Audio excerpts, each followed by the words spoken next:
4292 Layton Drive just came on the market. It's a beautiful Kimball Hill built home in a neighborhood called Ventura Village.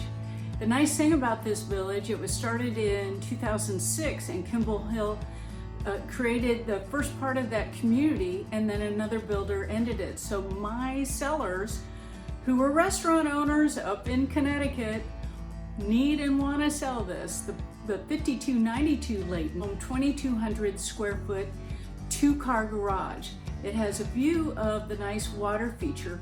So today, what you're going to see until we get all the interior pictures finished and the pre-listing inspection finished, we will talk about Ventura Village a little bit. Ventura Village is right off 776.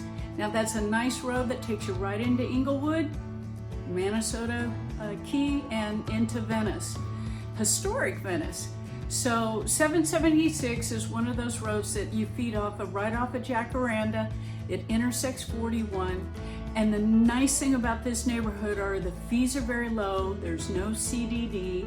They take care of the maintenance of the ground, and has a beautiful pool with a beautiful gated clubhouse to the pool, and also the community is gated. I'm working with original owners, and they have had one tenant in there the entire time.